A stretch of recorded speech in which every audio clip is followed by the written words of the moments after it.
telling us to enjoy it while they're young. But our days are filled with chaos and stress and cooking and endless laundry piles. Where's the time to enjoy anything? Yeah, that's what I always thought too.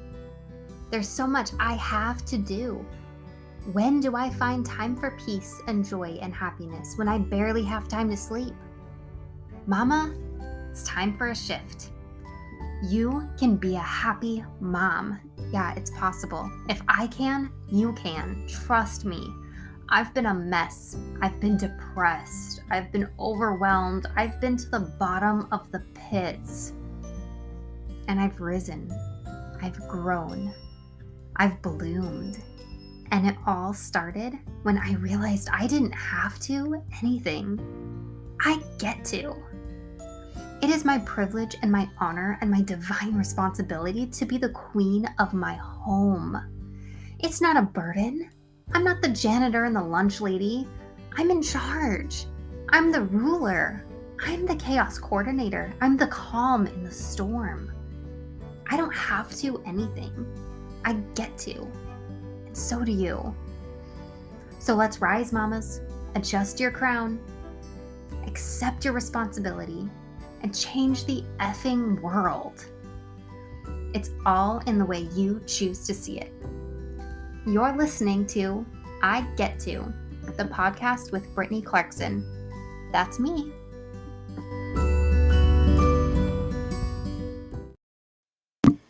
Hello, my beautiful friends. Today I am here to talk to you about how to be a better mom.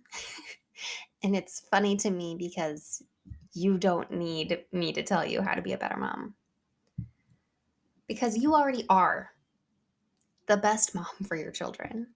You were picked out from any woman across all time and space to be the mother to your children. You know how to be their mom. You know how to do it better than anyone else. Every person, every child, every mom, every family situation is different. And you're the mom, and you get to be in control. Like, you get to set the tone of your whole family, your whole home. You have so much power in that, and you were given that power and responsibility for a reason because you are so capable. You can do this. You've got this. You know deep down how to be the best mom. You know it. It's already in you. That's your maternal instinct. It was sown in you from the moment of conception. You know what you're doing. You're just paying attention to too many outside sources that are telling you and filling your head with things that just don't matter that much. When you keep your focus where it belongs, everything else falls into place. When you let your heart lead you more than your logical brain, it will all work out. Okay? It's like many say is seek God first and the rest will figure itself out. You've got to get into your spirit first. The rest figures itself out. Your spirit, seeking wisdom, seeking God, being spiritually in tune. That's your first priority, first step. And then everything else falls into place. Okay? It's all about connection and relationships over all the tiny things that tend to become the biggest stressors, right? And in all those tiny things, we tend to get confused.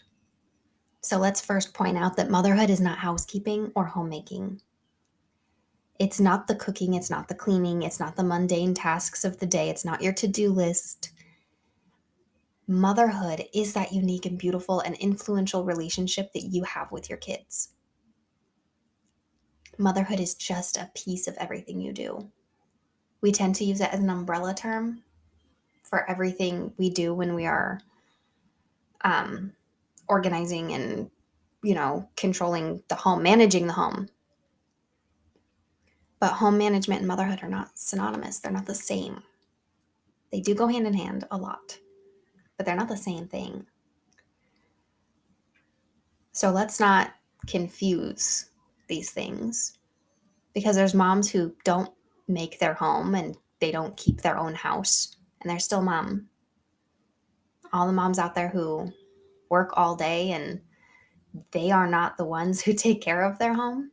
They either pay someone else or have a husband to do it, or another spouse or whatever, or other kids do it. It's a family process, whatever. Just because that mom's not the one cooking and cleaning for her kids doesn't mean she's less of a mom, right?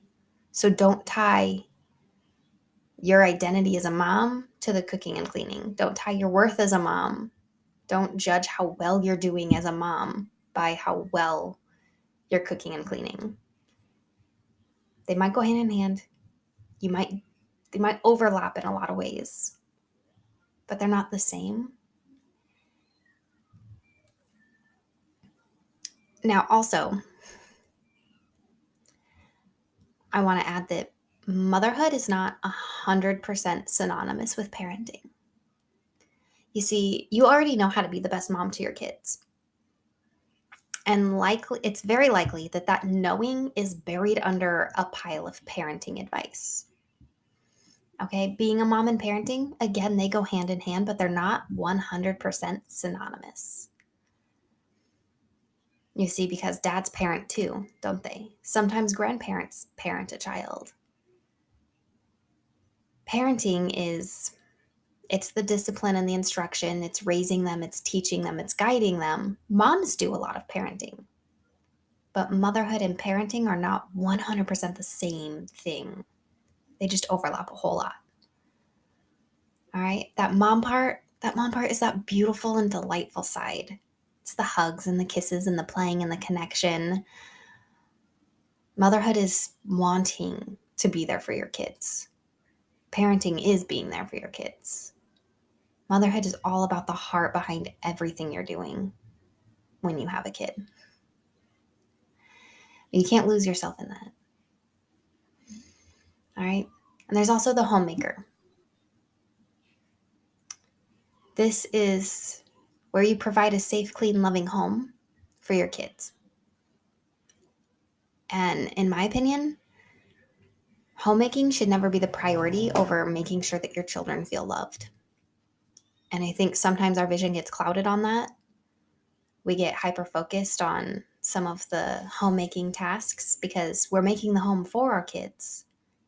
That sometimes we forget our kids are getting in our way when we're trying to do our chores. They're bothering us because they are in need of our connection, and they need to be reminded how much they are loved. Because their love language is not a clean home. You might show you love them by cleaning the home for them, but that might not be the way they perceive their love. It's probably not. Most children do not perceive and receive love by having a clean home. That's part of where all this balance has to come in. You can't just pick one. You can't just be mom, just be homemaker, just be parent, just be a housekeeper. You've got to be all the things at once. And I think that's where we get really overwhelmed and we can lead into burnout because we're trying to be all of them at one time equally, instead of balancing it out and saying, today my kids need me to be there for them more. Today my home needs me a bit more. It's a nice sunny day. My kids can go play outside independently. They don't really need me for more than snacks and supervision today. And those are the kinds of days where you can focus on making your home. It's all about balancing, playing it by ear. The world and the Bible are both full of parenting advice, homemaking advice, motherhood advice. But they're so full of parenting advice that I think we get confused with trying to teach us how to mother. We get filled with a lot of advice on how to parent and how to keep our home. There's a lot of shame around not doing it right or not doing it the way that everyone else is doing it. But I think we don't get a whole lot of advice on how to be a good mom, how to feel fulfilled as a mom, because these titles get distorted and clouded and confused so often. And I think all the advice out there for how to be a good mom falls through the cracks a lot of the time. Now, what I'll say is the world and the Bible are totally full of parenting advice, how to discipline your kids. And there's also full of really high expectations that we convince ourselves we must meet. And these high expectations come from celebrities who are doing it all. They're not doing it by themselves.